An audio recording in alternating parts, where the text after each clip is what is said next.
Good morning, respected dignitaries, faculty members, and colleagues. I'm Dr. Samparna Bohidar, first year senior resident, Department of Neurology. Before dwelling into the theoretical aspect of headache, I would like to present two brief case scenarios that highlight the clinical relevance of today's topic. 46-year-old male patient presenting with sudden severe headache for 45 minutes, explaining it as the worst headache of his life, which peaked within 30 seconds, associated with nausea, neck stiffness, and there was no other focal neurological deficit. How would you approach this case? And what investigation would you advise? NCCT brain, contrast enhanced brain, MRI plain, MRI contrast, MRI angio, or MRI venography. Out of these investigations, there is always confusion on what is to be done next. So with this, I would like to move to the next case. So the next case, 26-year-old female patient presenting with recurrent episodic headache for 5 years, which is throbbing in nature, moderate to severe intensity and frequency of 3 to 4 episodes per month, associated with nausea, photophonophobia, family history of similar type of headache. So what investigation would be done next is NCCT brain, contrast enhanced CT, MRI brain plane, contrast enhanced MRI, MRI angio, MRI video. Again, there is a question, what to do next? As we go through this seminar, these questions and queries will be answered precisely with current recommendation. The outline of our presentation will be Introduction to Headache with Pathophysiology, Clinical Approach to Headache, Headache through Ophthalmological Lens, and then we'll have the neuroimaging investigation, what and when to order. Lastly, we'll approach the headache with common case scenarios. Headache is defined according to ICHD-3 as pain located in the head above the orbitomeatal line, which is the line joining the outer canthus of the eye to the external auditory meatus, and the nuchal ridge, which is the upper border of the neck. Headache is one of the most common neurological complaints seen in clinical practice and contributes significantly to global disability and morbidity. Broadly, headache can be classified as primary and secondary types. According to Global Burden of Disease Study, migraine tension type headache and medication overuse headache are the most prevalent headache disorders and contribute significantly to global disability, emphasizing their major clinical and public health importance. This map highlights the global disability burden of headache disorders, showing that headaches are major contributor to years lived with disability across many regions in the world. In India, 1 year prevalence of any headache is 67.9%. Proper evaluation of headache is crucial, as it helps distinguish primary headache disorders from potentially life-threatening secondary causes. 70% of brain parenchyma is pain insensitive. The pain sensitive structures which are responsible for pain or headache are scalp, dura mater, proximal intracranial blood vessels, venous sinuses, cranial nerves like trigeminal nerve, glossopharyngeal vagus, especially upper cervical nerves, and headache and head and neck muscles which contribute to pain receptors. As mentioned earlier, only certain structures are pain sensitive, such as scalp, dura, blood vessels, cranial nerves. Most pain signals travel via trigeminal nerve, while posterior head pain travels through C2, C3 routes. These signals converge in the trigeminocervical complex and ascend to the cortex. Convergence and sensitization explain referred pain and chronic headache patterns. Earlier, headache was said as vascular headache, but now with better understanding, it is a neurally generated pathophysiology. Peripheral pain generators, which include vascular distension, meningeal irritation, muscle tension, sinus pathology, or ocular disorders. These structures activate trigeminal pain fibers leading to headache. Once the peripheral pain generators are triggered, trigeminovascular activation begins with the stimulation of trigeminal nerve fibers supplying the meninges. This leads to neuropeptide release and vasodilation, causing neurogenic inflammation. pain signals travel to the trigeminal-cervical complex and then ascend to higher centers. CGRP is a neuropeptide released from the trigeminal nerve endings during migraine. It causes vasodilation, neurogenic inflammation, and amplification of pain signals, making it as a key mediator of migraine headache. Nowadays, we have therapies targeting CGRP receptors. In headache, the process begins with changes in brain electrical activity, followed by activation of the trigeminal vascular system, which ultimately leads to pain. One of the key mechanisms involved as cortical spreading depression. This refers to a slowly propagating wave of neuronal and glial depolarization that travels across the cerebral cortex, followed by prolonged suppression of cortical activity.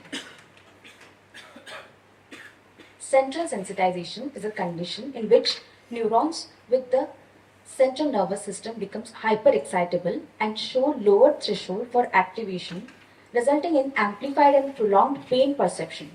So the abortive therapies in headache are meant to be taken before central sensitization begins, that is, as soon as the headache starts.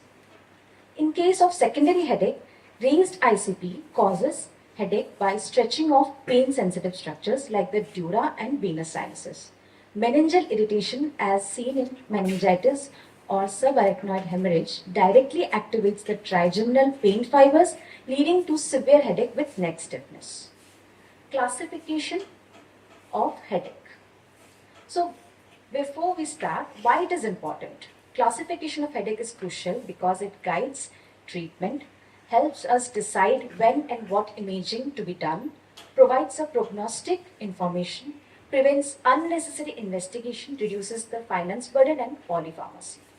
The first attempt at headache classification was made in 1962 by the NIH. Later, ICHD-3, which is proposed in 2018, is used nowadays. Headache classification includes three major groups: primary, secondary and neuropathies pain, in which primary headache disorders include migraine, tension type. Secondary headache due to systemic cause includes trauma, infection, substance abuse, among others. So now I would like to call Dr. Somil Jain to further elaborate the classification clinical approach to headache. Thank you.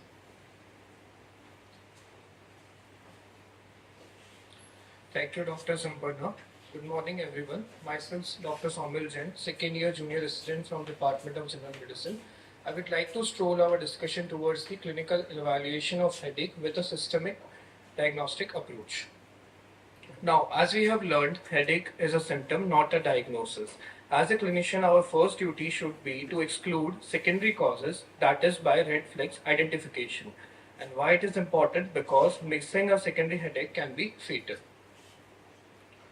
History taking is the most important tool for diagnosis, making us reach the diagnosis in 80% of the cases. Our key aim is to identify dangerous headaches via red flags, further classifying them into primary and secondary headaches. History is primarily elaborated on onset, duration, frequency, location, character, and triggers for headache. Now, what is the red flag? Red flags are symptoms or other pieces of information that encourage testing or observation of the patient, demanding for immediate attention and evaluation for secondary cause. Snoop 10 is a mnemonic used to identify red flags suggesting secondary headache. For example, in malignancy, constitutional symptoms like weight loss, fever, night sweats. In case of neurological cases like focal neurological deficits, behavioral change, and alarming signs such as sudden excruciating headaches, headaches which are acute in onset and maximal at the presentation, onset before 5 and after 65 years, change in headache pattern, headaches during pregnancy. These are the red flags that demand immediate attention. This slide shows the latest classification of ICHD-3, the standard international system for headache disorders. Headache are broadly divided into primary, secondary, and painful cranial neuropathies, other facial pains. Although, as we can see in this video, there are almost 100 different kinds of headaches in ICHD-3. But our clinical practice mainly focuses on the three major groups: Further, why classification is important? Because it makes us identify various causative factors and helps us avoiding triggers and polypharmacy. Now, this is the diagnostic approach for the headache. Evaluation of headache should follow a stepwise approach. First, a patient presenting with a headache, our first aim should be to identify red flags. As we have learned earlier, red flags can present as alarming signs in this fashion.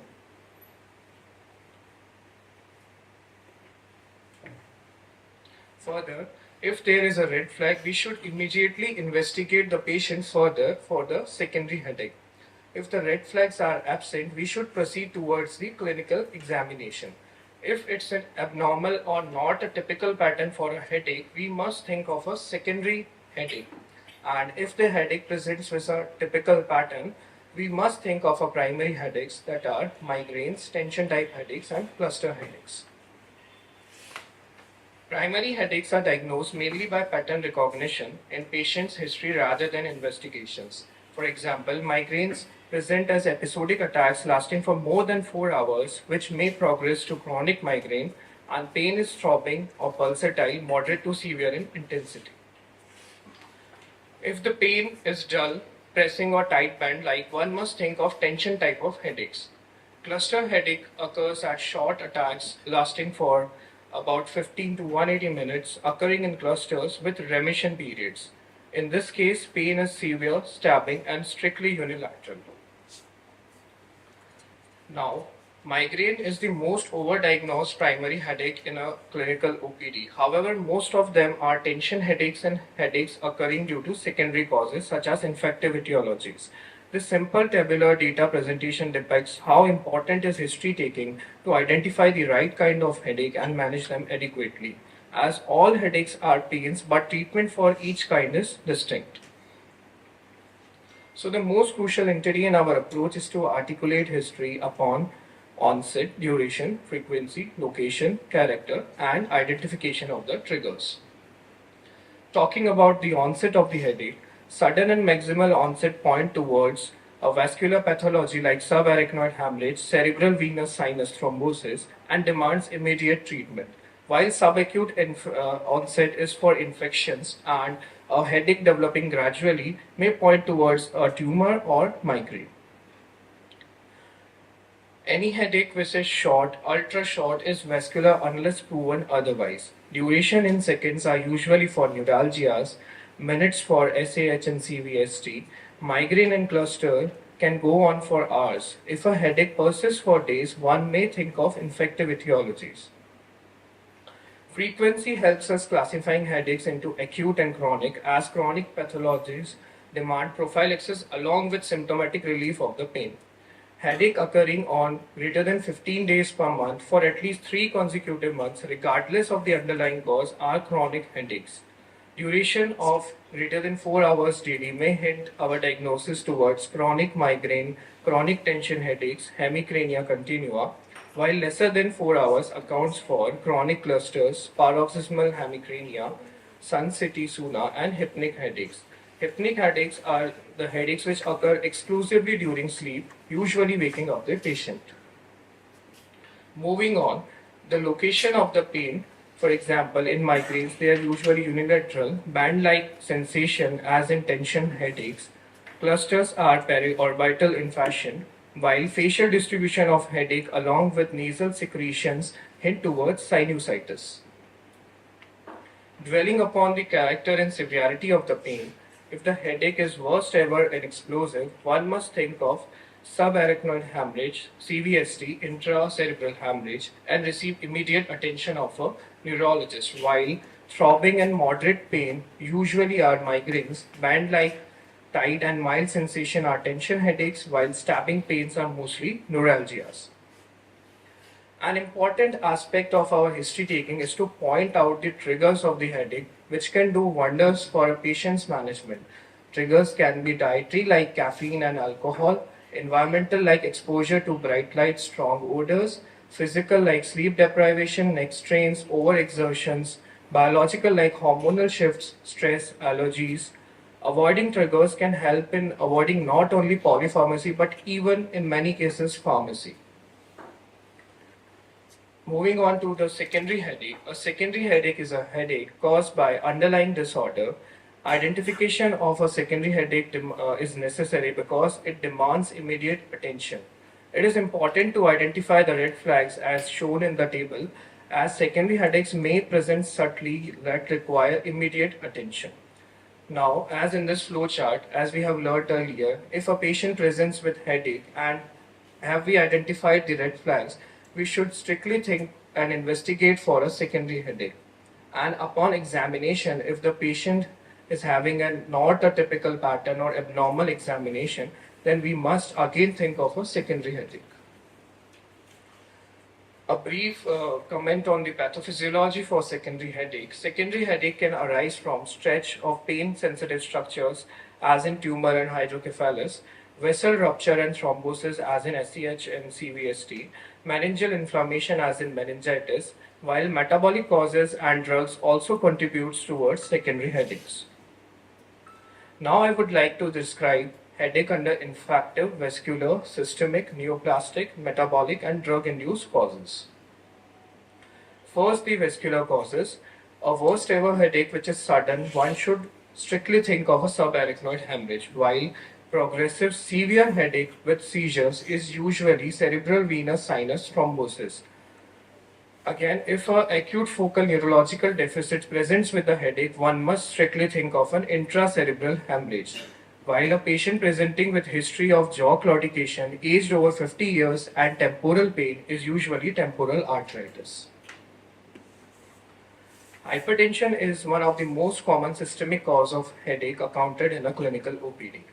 Headaches with hypertension demands an urgent attention because it may be an hypertensive emergency in which blood pressure is greater than 180 by 120 millimeters of mercury. Headache with confusions can be hypertensive encephalopathies. Headache associated with palpitation may point our diagnosis towards an underlying pheochromocytoma, while morning headaches point towards obstructive sleep apnea. Thus, screening every patient for hypertension in an OPD should be our golden rule. Amongst the infective causes, meningitis usually presents as a triad of headache, neck rigidity, and fever.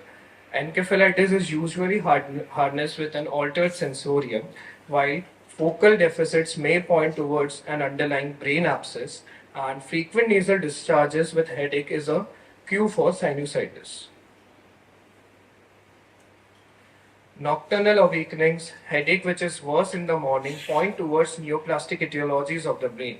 Most common being the metastasis followed by glioblastoma multiforme. Such headaches may be accompanied with visual cues like blurring of vision and diplopia as well as projectile vomiting. Switching to the metabolic causes of headache, uremia, hypoxia, hypercapnia, some of the metabolic causes for the headache. Neurogenic symptoms with dizziness in common with hypoglycemia. What may be curing headache might also be causing headache. Many people tend to take over-the-counter analgesic for various kinds of pains. Less do they know that analgesic overuse is amongst the most common cause of drug-induced headache. Patients on nitrates may suffer headache due to cerebral vasodilatation, while oral contraceptive pills and steroid withdrawal may also contribute towards secondary headache. With that, to channel our discussion forward, I would like to invite Dr. Ishita to discuss the ophthalmic causes of headache.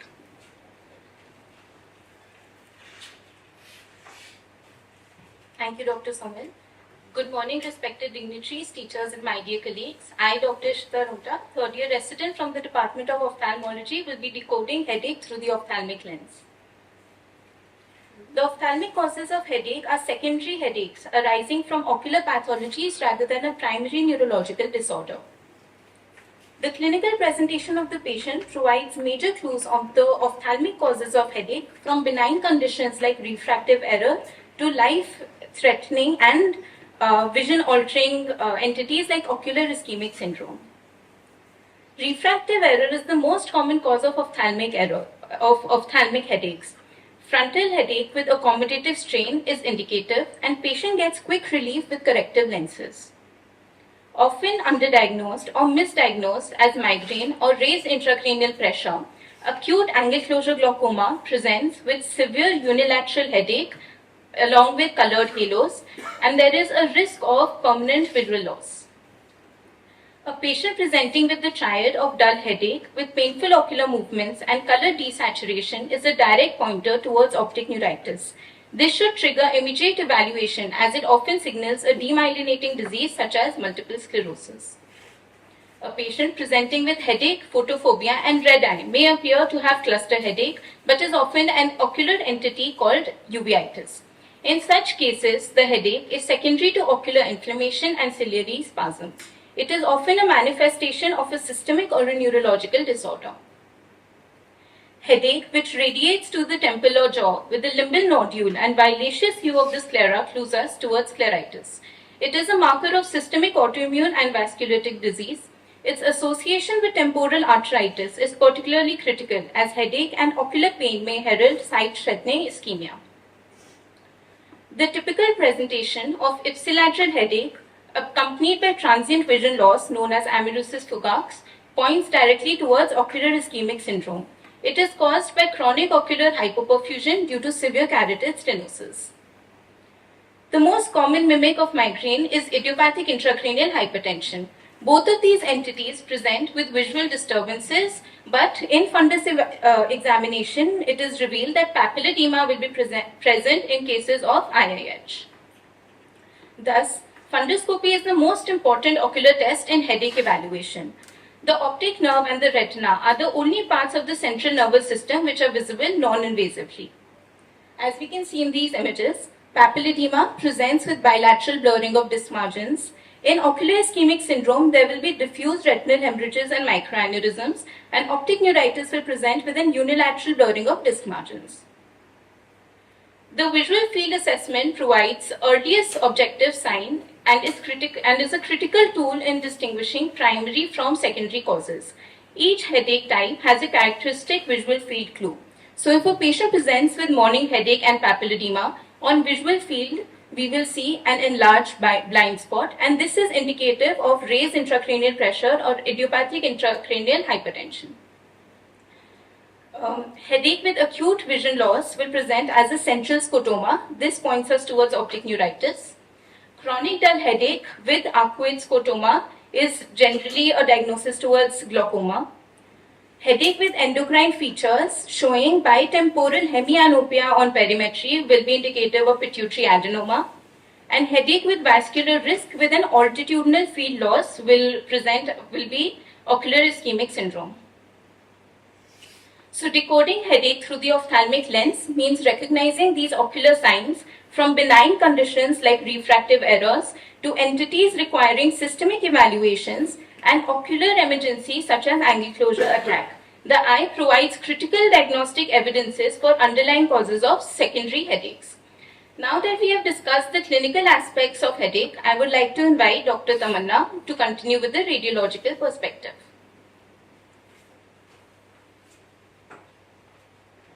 Thank you, Dr. Ishita. Good morning, everyone. I am Dr. Tamanna Soni, second year resident from the Department of Radiodiagnosis.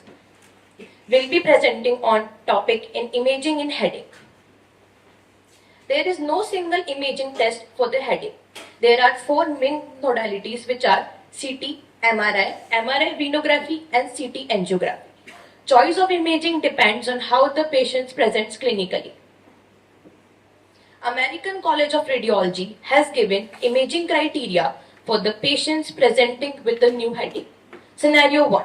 If a patient presents with the worst headache of the life, then non-contrast CT is done first. If the CT is abnormal, then we go for CT angiography and MRI brain. Scenario 2. If a patient is a pregnant female, we prefer modalities which avoid radiation. So MRI is advised. For suspected meningitis, MRI with contrast is preferred to look for any meningeal enhancement and also to detect early complications. For immunocompromised and cancer patients, MRI with contrast is more preferred as opportunistic infections and metastasis show abnormal enhancement pattern. A patient with focal neurological deficit, we go for MRI because we suspect space occupying lesions and raised intracranial pressure. Now for the chronic headaches. If a patient is present with no new features and normal examination, then MRI is done only if required because it can detect certain lesions that CT might miss.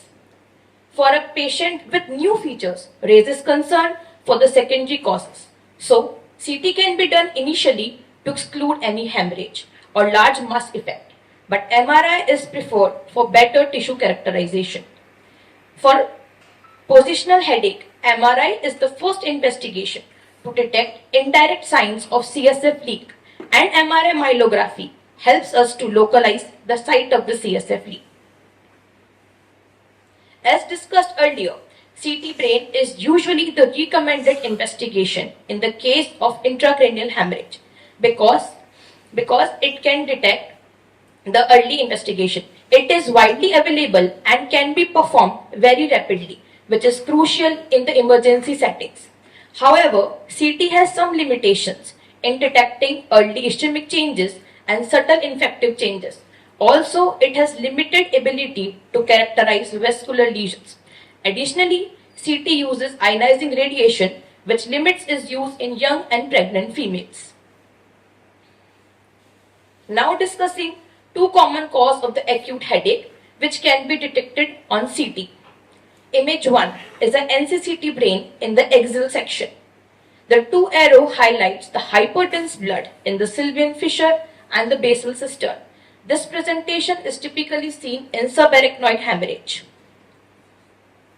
Image 2 is NCCT brain in axial section. Arrow points towards a well-defined hyperdense area within the brain parenchyma in the left thalamic region. This is intracerebral hemorrhage. The hypotense rim around this shows us the edema. Now I will discuss the role of MRI in the evaluation of the headache.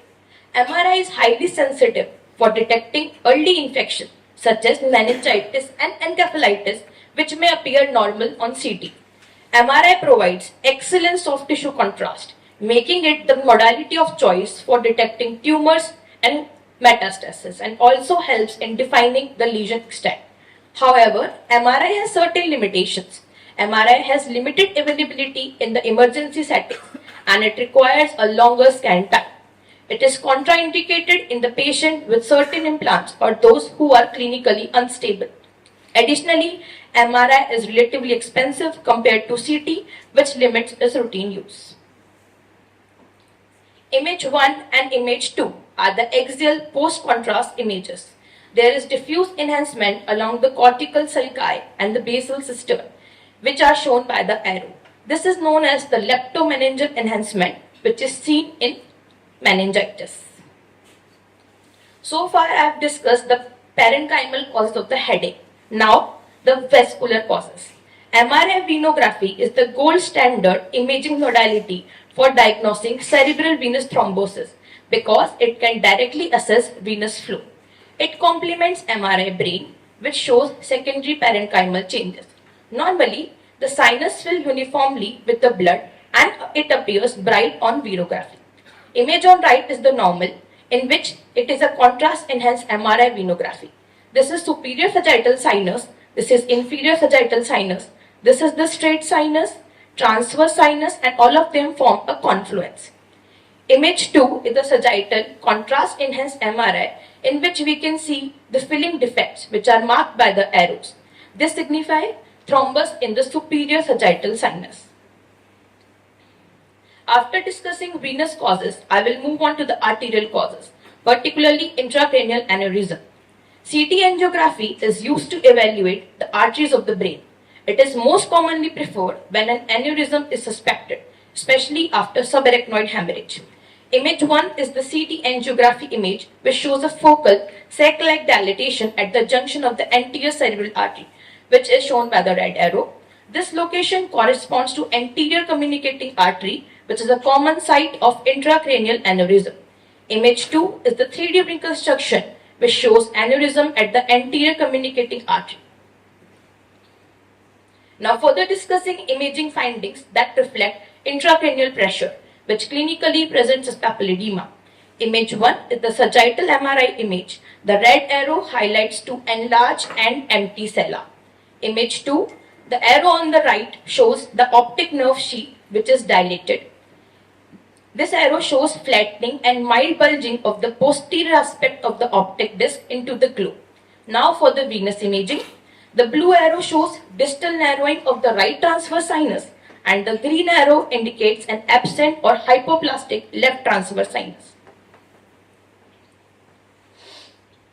This slide shows a common cause of the chronic headache on MRI, that is a glioma. Such a big SOL can be identified on CT, but MRI helps in better differentiation using different sequences. This image shows a large, well-defined heterogeneous mass lesion which is seen in the left parietal thalamic region, which is iso to hypointense on T1, hyperintense on T2, and hyperintense on the flare, with surrounding edema. Mass is seen extending into the left lateral ventricle, causing effacement of the adjacent sulci and midline shift of 4 to 5 mm towards the right side. Now a case snippet. A 36-year-old female presented with sudden onset thunderclap headache with no focal neurological deficit. Now MRI brain was done as the first investigation, which was normal. Then MRI angiography was done, which shows multifocal, segmental and diffuse narrowing of the large and medium-sized cerebral arteries, which are shown by the red arrow. After the treatment, repeat MRI was done, which showed reversal of the previously noted vasoconstriction. This evaluation from diffuse vasoconstriction to resolution is diagnosis of reversible cerebral vasoconstriction. Having ruled out the vascular causes, we often encounter incidental imaging findings that are radiologically significant but clinically unrelated to the patient headache. On MRI, in image 1, there is an extraaxial cystic lesion in the right temporal lobe, which is hyperintense on T2, hypointense on flare, and hypointense on post-contrast PET-CT T1 image. There is no mass effect, no midline shift, and these imaging features are consistent with the arachnoid cyst. Now I would like to call Dr. Manavdeep Kaur to further guide us.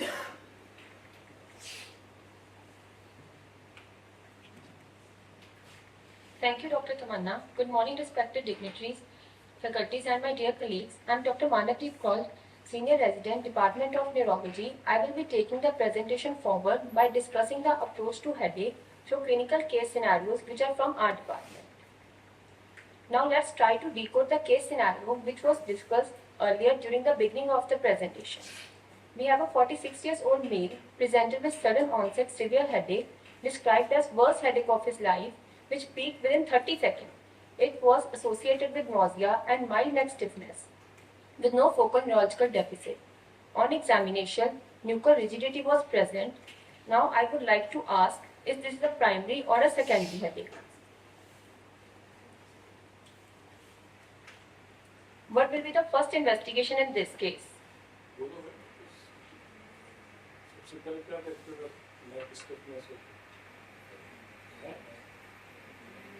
Residence please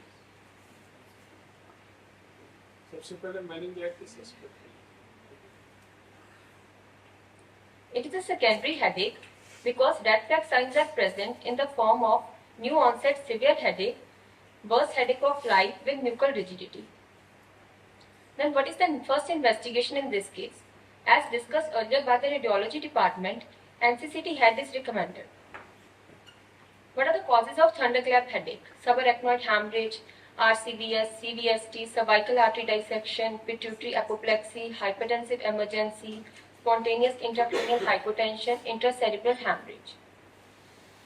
First investigation is NCCT head, which showed hyperdense acute subarachnoid hemorrhage predominantly involving the perimesencephalic cisterns, interpeduncular, prepontine, ambient cistern.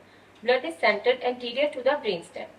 After NCCT head, we did CT angiography, which showed anterior communicating artery aneurysm.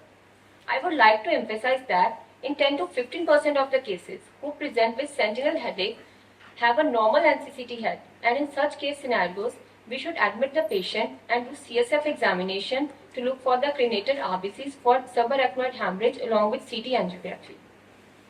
So based on history and radiological findings, the diagnosis was subarachnoid hemorrhage due to rupture of anterior communicating artery aneurysm. How we manage this case? As the patient had ruptured ACOM aneurysm as shown in CT angiography, we will prevent the rebleed by maintaining blood pressure, and if the patient is on any anticoagulant, we will reverse it by giving the reversal agent. Definitive treatment is either endovascular coiling or surgical clipping. It should be done preferably within 24 hours. We did endovascular coiling with the help of neurointervention team in our patient as it is a minimal invasive technique. After the procedure, ICU care was followed, patient became symptomatically better and was discharged. Now we will discuss second case. We have 28 years old female, 10 days postpartum, full-term normal vaginal delivery with smooth perinatal transition. Came with severe progressive headache for 5 days, which was holocranial, worse in the morning, and it was associated with 3 episodes of vomiting, blurred vision for 2 days, 1 episode of bilateral tonic-clonic seizure. There was no history of migraine or fever.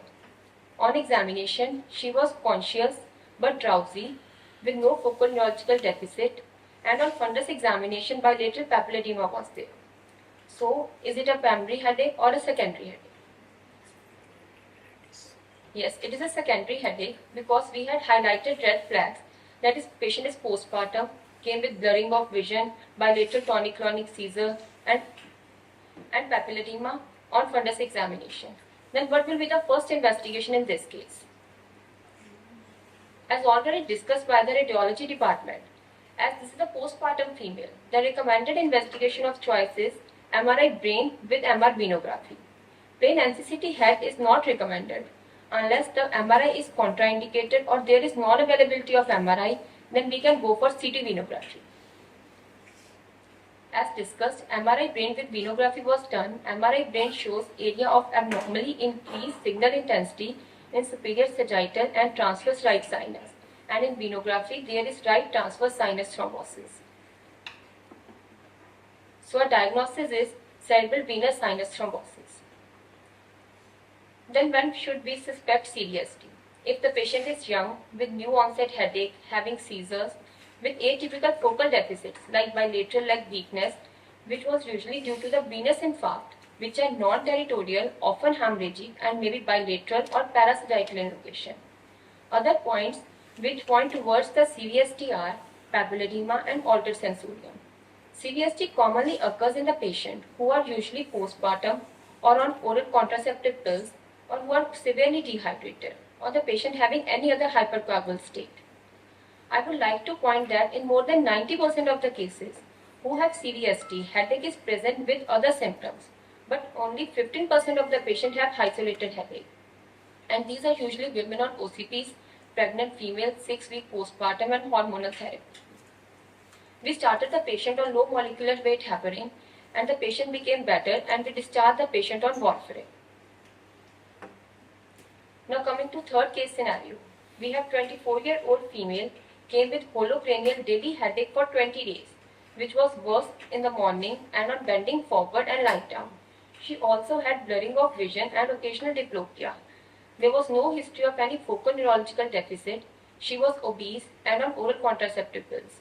On examination, she had high BMI with reduced visual acuity and right lateral rectus palsy along with bilateral papilledema on fundus examination. Now I would like to ask whether it is a primary or a secondary headache. Yes, it is a secondary headache as the patient is having red flags like positional variation, diplopia, blurring of vision. Then what will be the first investigation in this case? In this case, MRI brain with MRI venography can be done as the patient is on OCP and is obese. CT is not recommended in this case. We checked the fundus of the patient and it was suggestive of ill-defined disc margins with grade 4 papilledema. Then we did the lumbar puncture with opening pressure of more than 40 cm of water, and CSF was acellular with normal protein and sugar. As discussed earlier, the features of raised ICP was shown in the MRI. So, as per the modified Dundee criteria, the diagnosis is idiopathic intracranial hypertension. And when do we suspect IIH? If the patient is young, obese, came with chronic daily headache, having transient visual obscuration, pulsatile tinnitus, diplopia, bilateral papilledema, and normal neurological examination. So, coming to the management, our patient had grade 4 papilledema. So, we did CSF diversion by doing lumboperitoneal shunt with the help of neurosurgery team. Other surgical intervention can be done is optic nerve sheath fenestration, and both of these procedures are available in our institute. One of the most interesting differential of postural headache is spontaneous intracranial hypotension. So we discuss our another case, a 25 years old female who came with orthostatic headache which was worse on standing and relieved on lying down. MRI brain was done and was suggestive of subdural fluid collection, engorgement of the venous sinuses, pituitary enlargement, sagging of brain. We then did MRI myelogram to localize the site of leak, followed by the dural patch with the help of neuroanesthesia department. Now we are heading to our last case scenario. We have a 26 years old female with right episodic headache for 5 years, which was throbbing and pulsatile with 3 to 4 episodes per month, associated with nausea, vomiting, photophobia and phonophobia. Examination was normal. So, is it a primary or a secondary headache? Is any neuroimaging required in this case? If yes, then which neuroimaging is required? And how we will manage? As this is a primary headache and it is a clinical diagnosis, neuroimaging is usually not required. But if need to be done, then an MRI brain is recommended in this context. So the diagnosis is chronic episodic migraine without aura with a migraine disability assessment score of 9, which come under mild disability grade 2. Since the patient had episodic headache, which was non-disabling, thus we are not starting the patient on any pharmacological treatment, and we advise the patient for non-pharmacological management like lifestyle modification to identify trigger and avoid them, cognitive behavioral therapy, physical and mind body intervention, weight management and nutritional supplements. Otherwise, pharmacological therapy of migraine is of two types, acute and preventive. Acute is to abort the attack and preventive is to prevent the attack. Now we will discuss the advanced techniques used in the migraine. These are neuromodulation devices. They are divided into two types, peripheral and central. As already discussed in the earlier slides, there is a cortical spreading depression in the migraine. So this central device helps to cut it off by resulting in the acute management of headache. Similarly, peripheral neuromodulation devices modulated the trigeminal-vascular pathway and abort the attack. Some of them are Cephali and Gamma. These are the few available neuromodulation devices available for migraine treatment. Finally, let us consolidate our understanding by reviewing the standard approach to headache. We will start it by taking the history of the patient by asking the site, quality, intensity, duration, associated features, aggravating and relieving factors. Then we will look for any red flag as discussed earlier. If there is no red flags, then the patient is having the primary headache such as migraine, cluster type or tension type headache as discussed earlier. If the red flags are present, then it is a secondary headache and it needs detailed evaluation as we had discussed earlier in the slides.